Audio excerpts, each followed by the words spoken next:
Hey ladies, and welcome back to the Rooted Mama podcast. Now, I'm super excited for y'all to hear this week's episode. It's featuring Jillian. And when I say that I was laughing for an entire hour, I am not kidding. This was such a funny episode, and it's truly because Jillian is so authentic and so freaking funny. In this episode, she talks about her journey into motherhood. There's so much that I could say about this episode, but I will let it speak for itself. I hope you enjoy it as much as I did. Welcome to the Rooted Mama, the podcast where motherhood meets wisdom, support, and empowerment. I'm Destiny, a mother on a mission to help women embrace a healed and fulfilling version of motherhood. Whether you're planning for your first baby, navigating pregnancy, or already deep in the parenting journey, each episode features real conversations with women in every stage of motherhood, insights from experts, and practical tips to help you feel grounded and confident. Hi, Jill. Hi. How are you? I'm great. How you doing? I'm doing pretty good. I'm going to start off with some heavy-hitting questions. Are you ready? Okay, let's go. I'm up for bat. Okay. Ready for bat. So, if you had to choose between giving up your favorite snack, like your all-time favorite snack, or singing every word that you have to say, like any word, for an entire year, which one would you choose? Oh, I'd rather sing what I love singing. I don't have a favorite snack, so You know what's so funny? it'd be embarrassing, but I love to sing, so yeah, singing. Okay, here's the next one. What's the strangest thing that you've Googled in the middle of the night? Like 3 a.m. Oh my God. I don't know. A lot of things. I have like this weird friendship with this kid that I've been friends with all of my life. And like, I just would send him weird, like gifts, just like the weirdest gifts of ever. So I typed in Sandy vagina. Sandy vagina gift. That's like the weirdest thing I ever Googled. But like other stuff is the aliens and the government and all that. Those are my strangest things. But Sandy vagina is actually the weirdest thing I've ever Googled. Wait, but what came up? A girl pouring sand into her vagina. A gift. Oh my God. This is our X-rated. I'm sorry. You can edit that out. I love it. That's hysterical. Yeah. That's like the best question to ask because you never know what someone is going to say. So that was perfect. Yeah. Thank you. Okay, so now I'm going to get into tell me about yourself. Okay. Who are you? I'm a fun weirdo, conspiracy theorist. I like to go down the rabbit hole too much, and it actually like makes my life so nerve-wracking. So I'm just this funny weirdo. That's who I am, and I'm a truth seeker. Always have been. Do you have a husband or a family? I do. I have a husband. He's like 6 years younger than me, but I'm actually younger than him because he's like this old man who just loves watching anime. So that's like his only like kid thing about him. But mentally, I'm 18 years old. So thank God for him because I'm out of control. And I live with my mom and dad right now because I don't think that I could be on my own in New York without them, without their support with the baby. Like my husband, He works too much and it's too hard. Wait, so you have a baby. Tell me about the baby. Yeah. Her name is Amelia, and she's 2 months old, and it's, oh my gosh, she's the best thing that has ever happened to me, even though I'm going out of my mind, because I'm like this, I like to get the hell out of my house, but I'm stuck. Yeah. It's just a lot. Yeah. I know exactly. Like, I think every like new mom, like you get to that point where you're just like, it's good to be inside and like be with your baby and stuff. And then like after a while, you just need to get out of there. So I get that. I got to get out. Yeah. Yeah. This is nice. Like I'm in my car, but I'm home, but like I'm like away for a minute.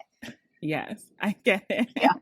Okay, so tell me about, like, you have this 2-month-old, and I'm wondering, like, if we go back, have you always known that you wanted to be a mom? Yeah, no. This was planned. It was a planned it was a planned baby. I Yeah. kind of hurried my husband. I was like, dude, you're 30, I'm 37, and this has got to happen. You know, I can't Yeah. wait to have kids because I'm going to shrivel up. And then what's the point of living your, I want a family, you know, you want to have like these family experiences, and I don't want to Yes. not be able to have a baby and a family. Yeah, I 100% agree. Like, but I didn't know that you Yeah. were 37.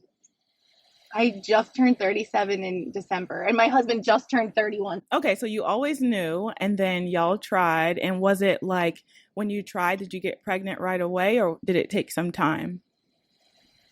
So I got vertical sleeve, the gastric bypass. Like I got a sleeve because I couldn't lose weight, and the doctor said if I wanted to have a baby, it would just be a lot easier to if you lost the weight. And I had PCOS and all this blah blah blah, you know. And so we after I lost a whole bunch of weight, then we started trying after I got married, because I was like, let's get married. I don't want to be pregnant and be like a big chunk walking down the aisle.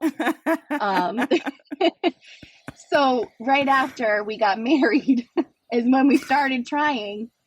And then my husband had a heart attack in December.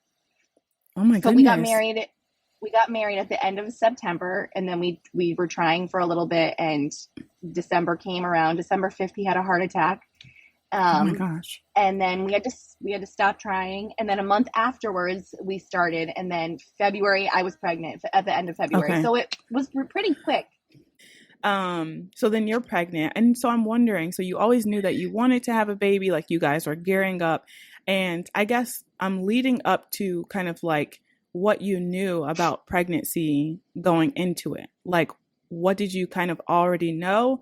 And then what were some of the things that you learned along the way, like while being pregnant? So my sister has 2 kids, and I pretty much took care of them when they were babies.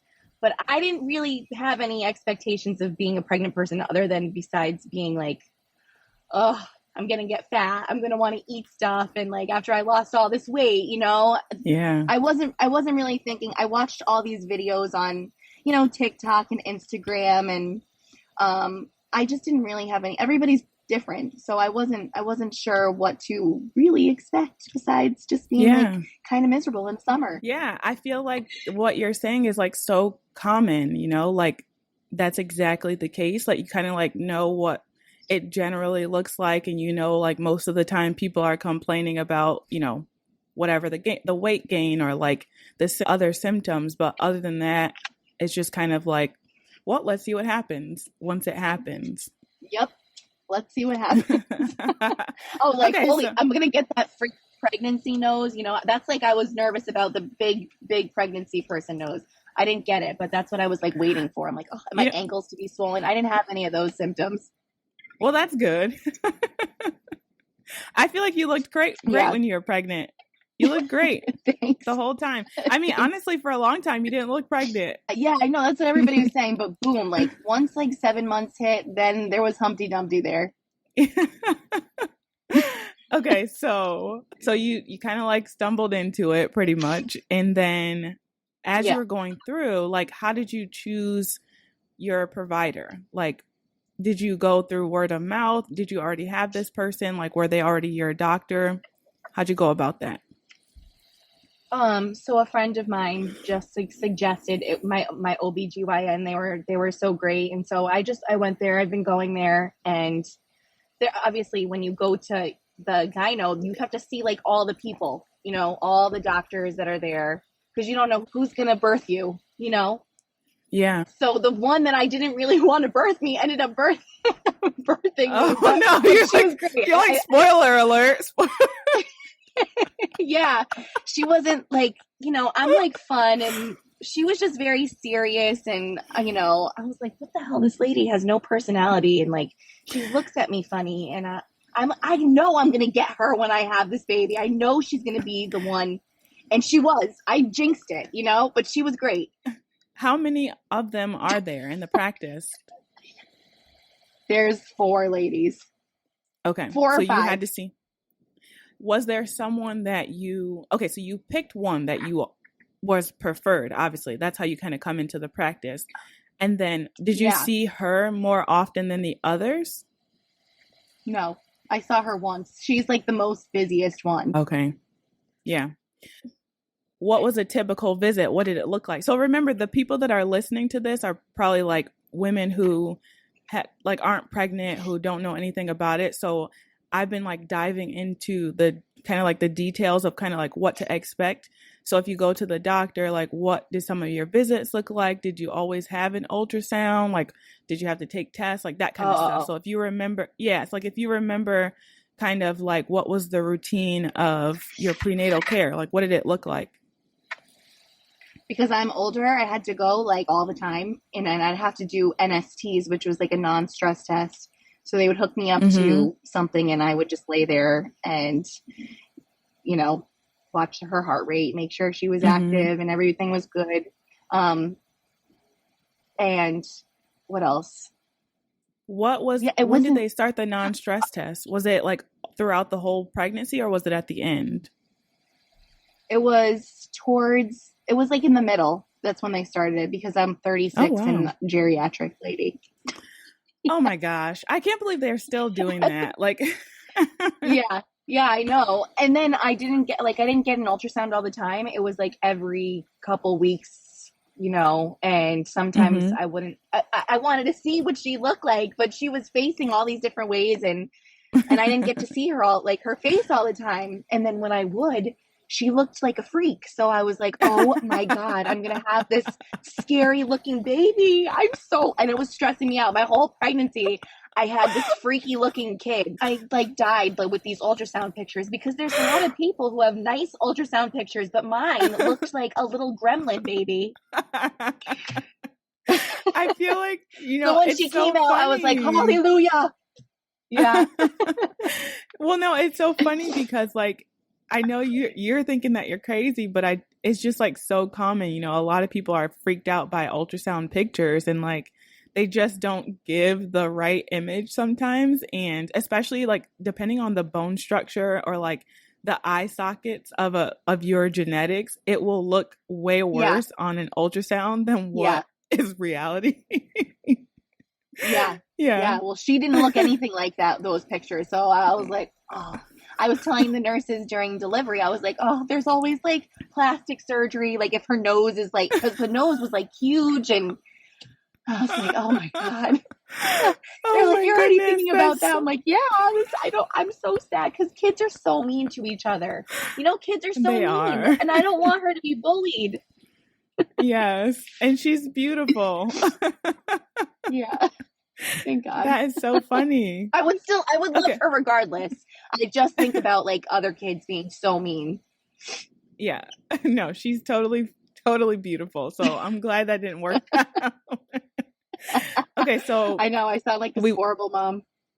No, I love it. Because like honestly, I talk to so many mothers, right? It's kind of like a part of my life at this point. So everything that you've said is like someone has said it to me before, or like I've thought it myself to some degree. So you're not weird at all. It's like a very normal.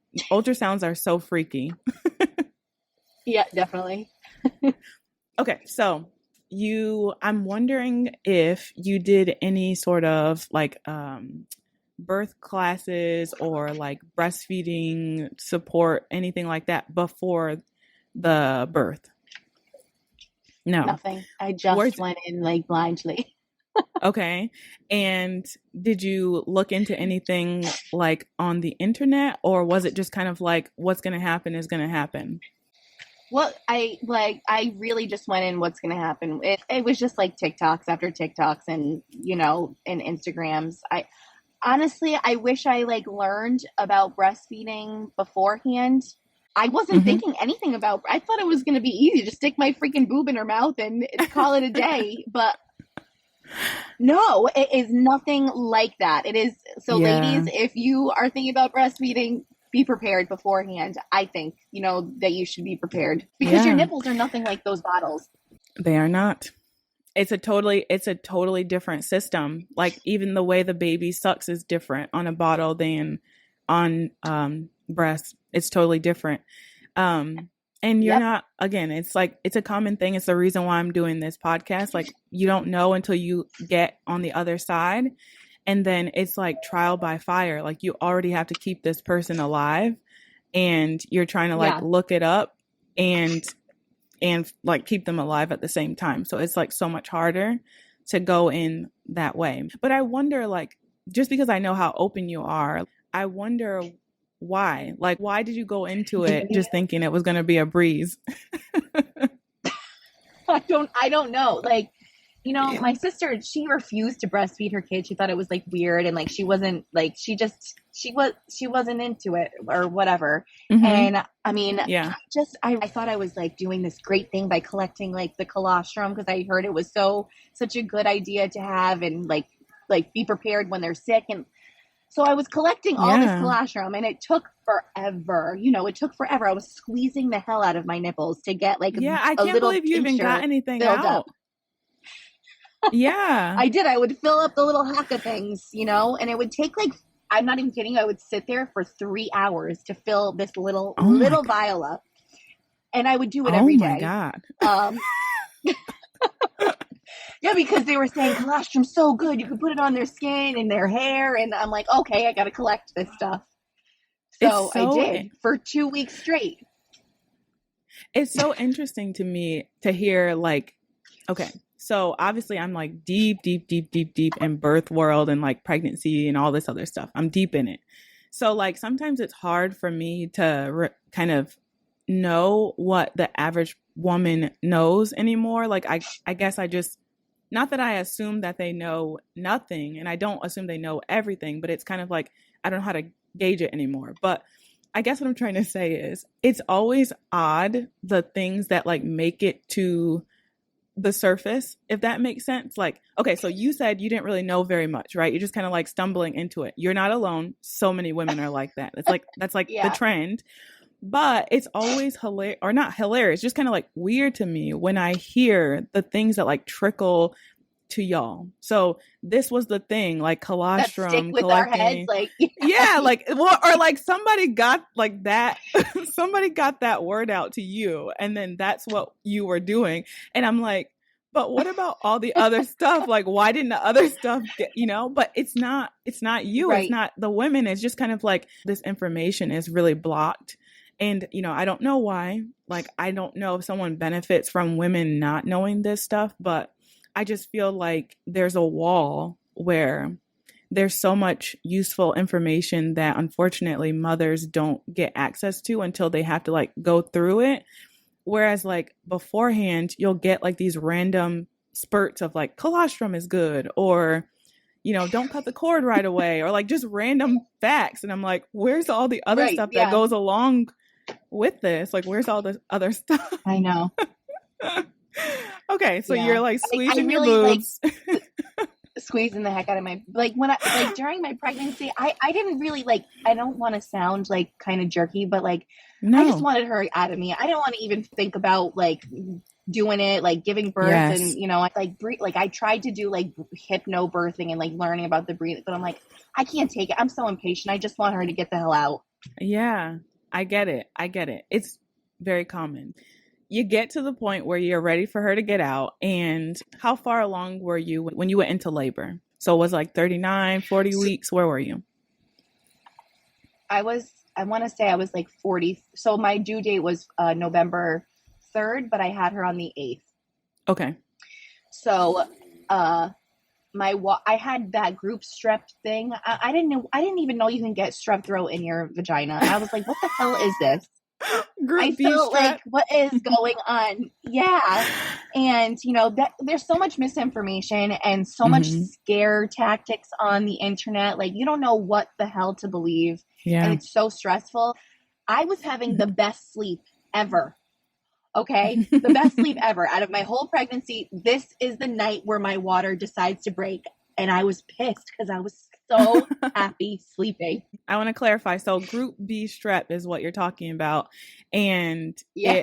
hilarious. It is not strep throat, but it is a bacterial, and I don't even want to say infection because it is when they're testing the presence of this bacteria in your vagina. So it's not even literally like an infection because there's bacteria all over our body all the time, right? And so like it's Right. like some of them are beneficial. That's why we have like probiotics.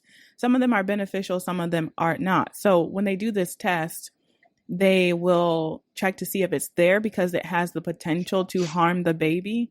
But I just want to say, because like whoever is listening, like you said, there are scare tactics out there.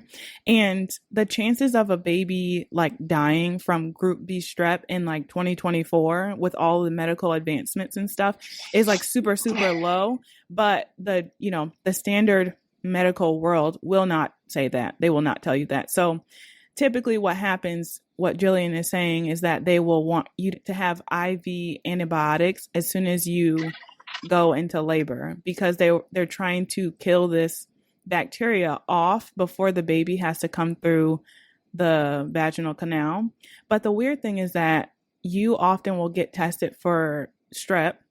GBS is what they say. GBS. You'll get tested for that like 28 weeks or something like that. It's not even like near your birth, but they won't test you again. And chances are it could have like gone away by the time you got to the birth. So there's all these, I'm just clarifying because like there's all these things out there that kind of mothers stumble into and they don't ever explain the true risks of these things. They just say like, this could kill your baby, so you need to do this. And then like you just said, you're like, I didn't want to deal with it. Like I just wanted to get it over with, like whatever they needed to do. And like, you're doing what you think is best for yourself and for your baby. So just wanted to clarify. So GBS is what you're talking about. And you had to have IV antibiotics when you went into labor, right?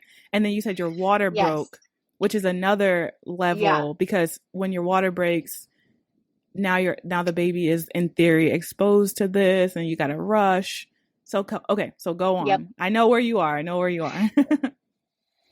So they said as soon as my water breaks, I got to call them and then I got to go to the hospital to go on the antibiotics. Mm-hmm. Okay. And so my water broke.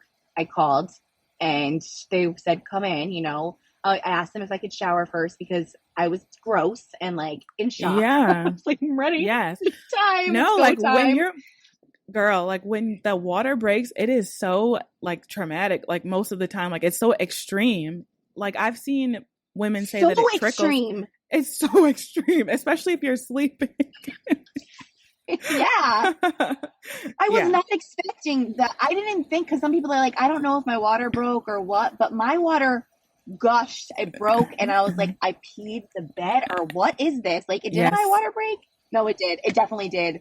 And I was like, everybody wake up. Let's go. I'm freaked out, but let's go. Yeah.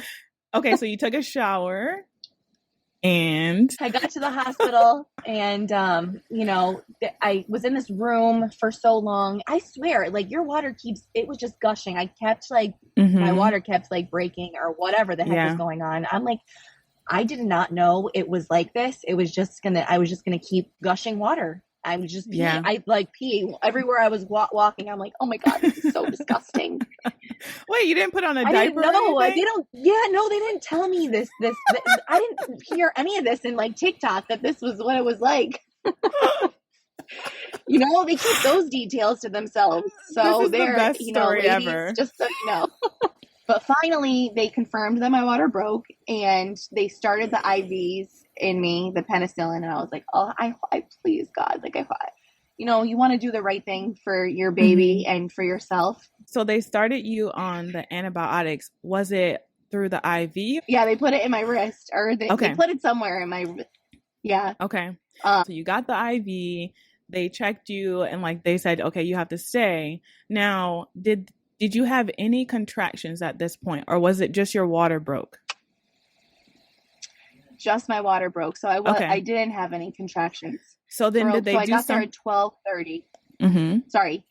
No, go ahead. You got there at 12:30.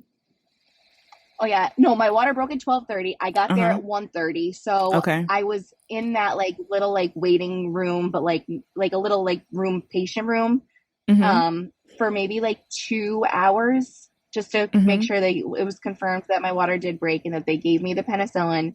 And Mm-hmm. then they took me up to the birthing room, Mm-hmm. my own room. And And and did they start you on anything that to like encourage the contractions to come on? she was like, okay, you're only this amount dilated. Uh, would you want to start the Pitocin? And then I'm hearing all these crazy things about Pitocin and how it's so horrible and it hurts and all this stuff. And I'm like saying, no, like, I'm not like ready yet. I'm scared of it. And like telling them, no, I don't want to do it. And, Okay, so you said you hold off on the so Pitocin and then, but so did they do anything else before the Pitocin? no, I waited until I was 6 centimeters dilated, and I was like, get me this freaking epidural because Mm-hmm. I need it. So was the contraction started on their own then, is what you're saying? Your labor started on your own, on its own. I'm not sure if they gave me the Pitocin before or after my epidural. They might have given it to me before it, but I got the epidural like Okay. right away. Okay. I Because don't I'm remember. asking because well, I'm asking because Pitocin contractions are just like horrible. And so it would make sense that Yeah. like it would go from nothing to 1,000. And of course, you would want to get the epidural because it's like unbearable, Yeah. Yeah. I feel like I got the epidural and then it was still taking too long, so they gave me the Pitocin. And I was afraid that the Okay. epidural wasn't going to work because of the Pitocin. Okay. So how long did you labor after that? Once you got the epidural and things are like rocking and rolling, how much longer did you have to go? Okay, so well, I'll say 9:30 a.m. she came into the room and she's like, "Okay, I don't know what the centimeters it is like when you can start pushing. I don't know what it is. At 9? Is 10, it 9? 10. 10, 9, 10. Okay, Mm-hmm. so she came in and she's like, "We're going to do a practice push." The practice push turned into like all the pushes. So I thought I was just pushing for like for practice just to like feel it out and if I could do it. But it was literally like push from 9:30 to 1:37. So it was like 4 hours Oh of my laboring, like gosh. nonstop pushing. Yeah. And I was like, I was really tired. Yeah, Really of tired. course. I wasn't expecting the baby was the reason why it took so long is because the baby was stuck in under my pubic bone, so she was having trouble like Mm-hmm. coming out. So I tried, like, I had that epidural, and you can't really feel your weight from your waist down or whatever. It No. feels disgusting, like your body feels like a dead person. Yeah. Did you have an Mm-hmm. epidural? With my daughter, I did, but I did not get. I asked them for the lowest possible dose because I think I'm a glutton for punishment. I don't know. So I could still Yeah, feel. no, It just took the you could still pain off feel. a little bit. Yeah, it took the Yeah. edge off. And also, even when they did it, I could still feel one side of my body completely, which was horrible. I Okay. think that's what happened. But I do know what you're talking about because I was paralyzed. So like my legs did not work. I could still feel the sensations, but the motor side of it wasn't working. So yes, I know what you're talking about. Yeah, so one of my sides I could feel a little bit more than the other one, but So there you I go. didn't Yes. feel a ton of pain. But yeah, Mm-hmm. because of the way they place in the needle or whatever on your spine. Yeah. But I was able to literally move. I wanted her out. I wanted to try all the positions. So I'm shocked that I Yeah. was able to like go on my side, go on my Mm-hmm. all fours. Like I was doing everything to get That's her out good of though. me. That's good that you were able to And those move because those sometimes they nurses don't. were shocked. Yeah. Yeah. No, that's great though that you were able to move because sometimes they just like lay you on your back and try to force it out. And then like after, even down to you pushing for 4 hours, somewhere else they may have said a C-section because it was taking too long. So the fact that they still let you keep going is a good thing for you and your baby that you didn't have to I mean, I know it was brutal, but like C-section recovery is horrible, and it really should only be done if Right. it's absolutely necessary. So I'm glad that you were able to have the chance to move around and like really try every possible angle before they, forced you into surgery. So that's good. But also, I'm sure it was exhausting. It was exhausting. My final, the final way that she came out, they put the bar there and then they tied it with a rope, and I was doing the tug of war with it. And that last half hour, she said, all right, if she's not going to come out, we're going to try the vacuum, or we're going to do a C-section if the vacuum doesn't work. And I was like, hell no, because if I was going to get a C-section, I would have just scheduled it. I'm not going to go sit through this pain or torture of pushing. Like, I'm so tired. Yes. So I just was like, it's go time. Let's go, girl. And she came out. Thank God. Oh my gosh. I'm thanking God too, because it's so, I mean, there's so many things that I could say through that whole ordeal that are just like so unnecessary, but I'm just glad that y'all are okay. I know. Yeah. I know. I actually felt bad making these nurses and the doctor, like, I kept saying, sorry, this is taking so long. Like, I felt so bad that I'm the one who's having the baby, but they weren't like rushing me, but I just felt bad that I was like on their time and it was just taking so stinking long. Okay. So you've had your baby, and since you brought up breastfeeding, maybe we could talk a little bit about what was it like in the first couple of days? Because I know you've shared some stuff with me, but like, talk about your entry into breastfeeding. Okay. So, the first night I was in the hospital, I brought in all the colostrum just in case if like my milk wasn't fully in yet or whatever. And I also was going to keep the baby. I wanted to keep the baby in the room with me, but then I was so stinking tired. And I had a crunchy nurse in the hospital helping me, and she just made me feel so much better. Like she was like a conspiracy person like me, and she's like, "Don't worry, like I'm not supposed to be talking about this with the patients, but I know, I'm like, oh, okay. She's like, it's okay. You're totally fine. She'll be okay. Get your rest. And I'm like, oh my God, nobody's going to switch my baby. Nobody's going to jab her in the back room without me knowing. Okay. Yeah. So the next morning they came in and they told me that she drank all of my colostrum, and I like collected so much of this. I'm like, no, I thought they were like little birds. They were just going to drink like a little bit. And I'd only have like a few vials. No, she drank them all, and I was shocked. I'm so glad that I got you had her to latch that, like a little bit. Yeah, no, the nurses were like, oh my God, like nobody does this really. And I was like, okay, I feel like I did a good job. But then, she wasn't latching. It was just so stressful for me because she was like a maniac, like crying and trying to get onto it. And, they were showing me like how to put a hamburger in her mouth, and I was just like, oh my God, what the hell is this? Like, I can't take it. It was too stressful for me.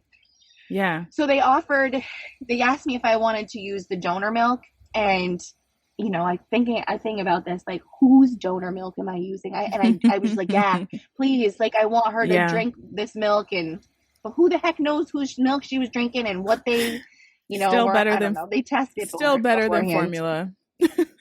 At least still it's better human. Than formula. But here, at least it's human. And here I am. I give my daughter goat milk formula, the goat milk and my own boobs, but yeah, I don't know. I mean, like, it's still better than the formula that they give them is what I'm saying, because you took your time. I didn't want like the Similac or the Enfamil. No, you took your time because I know the formula that you're using. So you took your time to kind of find what was the best possible option. And I think it is a crime that the hospitals are giving Similac and these others that are known to have stuff in them, but that's not what this podcast is about. Yeah. So baby is doing the this on the boob really hard to feed like that.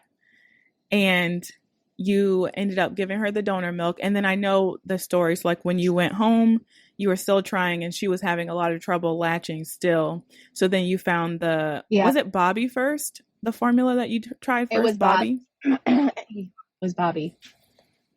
Okay. And then so why didn't that work out? Oh, see, I gave it to her for a good month or I mean, it feels like I've had her forever, but not really at the same time. I probably was giving it to her for 2 weeks, maybe 2 or 3 weeks. And she was so gassy from it. And she was really like constipated. And I was like, it's gotta be from this formula. But a lot of girls were using it. So I'm like, it has to be this formula. And so I was talking to my other cousin, and he was telling me that his son was having the same issues and that they switched over to Cabrita, and it was totally like night and day. Like he was going to the bathroom regularly. He wasn't gassy and he wasn't fussy. And he was like, my baby was crying all the time. You know, she was in pain. And this worked out so good. So like with my daughter, I just straight up formula fed. Like I didn't know anything. Like I did try to breastfeed, but then with my son, I breastfed until he was 16 months. But when I started work, I was using Holly Goat. So Holly Goat formula, whatever. And it was great. Like it didn't seem, I mean, I wasn't feeding him primarily that. He was getting breast milk. So I can't say for certain like what it would be like full time. But I felt like it was an easy transition. Like I didn't notice any difference between when he had a bottle, you know, of the formula versus breast milk. So that's the one I always recommend because I just felt like it was the closest, and it still had something in it. I'm sure it still has something in it. It's not human milk, but it was like better than, you know, it's better. Yeah. And you gotta feed your baby. You know what I mean? But okay. Last question is, what are your takeaways? Like, was there anything that you have learned along the way, like through this whole process, that you would want to share with a new mother out there, like someone who's pregnant or like just thinking about having a baby? What would be some of your takeaways? Oh my God. Well, like I said, I would have them, you know, kind of if they wanted to do the whole the breastfeeding, you know, I wish I'm pumping, so I am giving her my breast milk. I hate it. I don't like it. You know, I don't like it at all. Yeah. I know that there's like a connection when you do breastfeed with your baby and stuff. Like I wish that I had that. Like I could get her to latch sometimes, but then she just gets annoyed and like she wants the bottle. I would just recommend more so mommies learning more about breastfeeding if they wanted to do it with their kids. Yeah. But also I didn't really care about like birthing, you know, like I just wanted the baby here. Yeah. As much as I thought that I would be more prepared in the hospital, it really just flew out the window. And then I have a friend who had her dream birth and she only pushed for like 2 seconds and her baby came out. But I had like this 4-hour.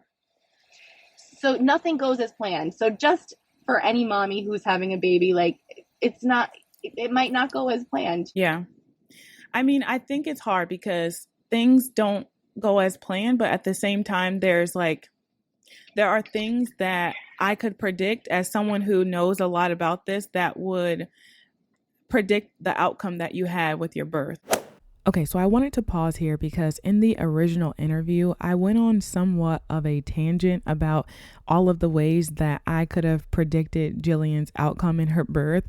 And I, pointed out very specific things, but the summary of that is that when she said that she didn't really do any planning or preparation for her birth, I could guess that she would have an outcome that was in all actuality, like unpredictable, or I don't want to say dangerous, but difficult, because it has nothing to do with her specifically. She is such a representative of the general population of women who are giving birth, especially in the US. It's nothing to do with her and everything to do with the lack of preparation given to mothers around birth. So just to summarize what I said in the original interview, I could have predicted that she was going to have this outcome because she said that her water broke and she had no signs of labor. And then she immediately went to the hospital. When your water breaks and you don't have any signs of labor, especially when you are GBS positive, you are very likely to have your labor augmented. And that basically means they want to hurry it along. And they do this by offering things like Pitocin, which she mentioned. There's also other medications and procedures that they will do to encourage labor to progress. Now, Jillian's labor progressed on its own at first, but even still, it was not fast enough for them. And so Pitocin was eventually given. And then when it came to her pushing for 4 hours, that is another thing that women often don't know, that just because you've reached 10 centimeters dilated, it doesn't mean that you're ready to push your baby out, especially because it's very subjective. So my husband has huge fingers and I have tiny fingers. And so someone might say she's 10 while another person might say she's 7. It just depends on the size of their fingers and their subjective reading of her progression. And then the other thing is, just because she was dilated to 10 doesn't mean her baby was low enough to be pushing. And these are all the things that women are not informed of. And so they walk into these situations that they don't belong in. And I'm gingerly walking into this next point, but when it comes to epidurals, before I get to my point, I'm going to say this. I am not anti-epidural. You can choose whatever tool you need to get your baby out, whatever tool is best for you. But what I am advocating for is for mothers to understand what comes along with having an epidural. We understand that birth is painful. Birth can be very painful, and anyone is going to ask for an epidural if it's available. This is like the thing that every home birth mother says. Like, if she was in the hospital, she would have reached for one. So like, we're not any better than you mamas, but you have to understand what comes along, like everything that comes along with having an epidural. And one of those things is you are paralyzed from the waist down, which is good when you're feeling pain, but bad when it comes to actually birthing your baby. When you have an epidural, you can't feel where your baby is. Eventually the baby leaves your belly and is literally in your vagina, like literally in your vagina. And if you think about things that go in your vagina when you're not paralyzed, I think you feel them, right? So the same thing is true here. When you can't feel where your baby is or what's happening in your body, it's going to be very difficult to push that baby out. And so when it comes to being 10 centimeters dilated, when you have a birth that doesn't involve an epidural, you don't actually need someone to tell you how dilated you are. You will feel where your baby is. You will feel your body starting to push. Most likely it's going to start pushing on its own. It's just like this is what I'll say. If you've ever puked before, this is the same sort of sensation that happens in a physiological birth when you're about to start pushing. Your body will just start doing it for you. It's trying to expel the baby. It's called the fetal ejection reflex. It's literally a reflex.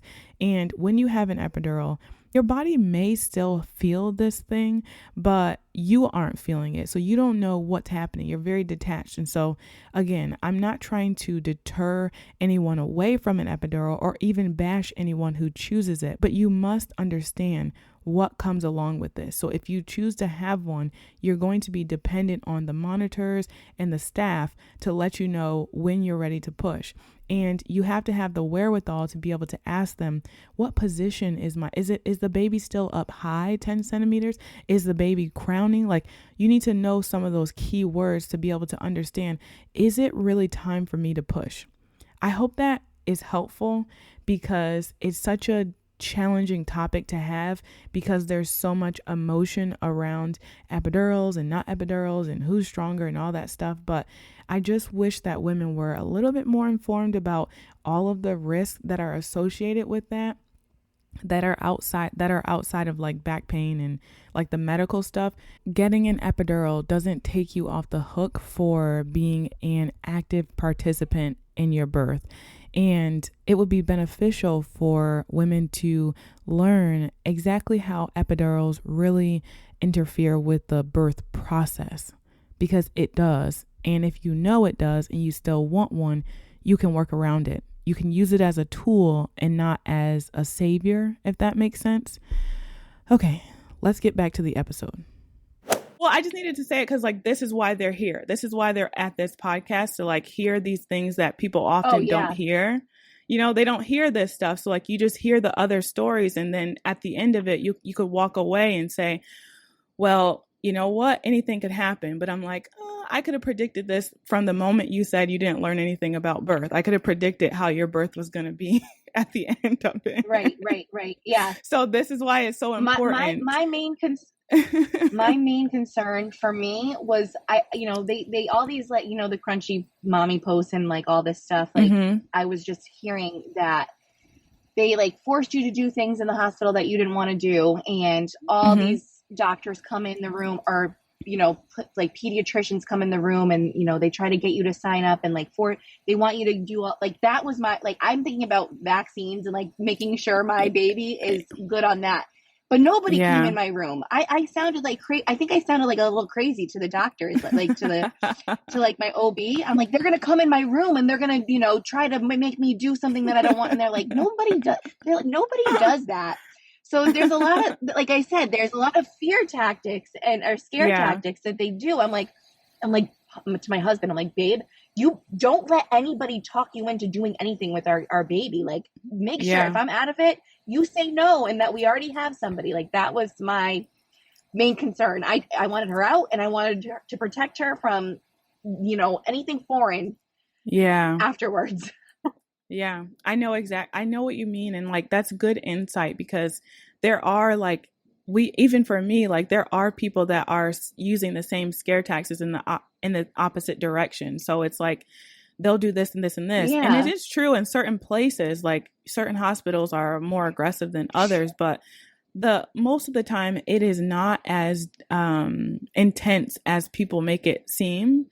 And often like, but I will say that if you were someone who was like, especially when it came to birth, like not wanting certain things, it may have been a little bit worse for you. So like if I were to go into a hospital and demanded things, I probably would have had a lot more pushback because of all the stuff that I don't want them to do, and like just want them to leave me alone.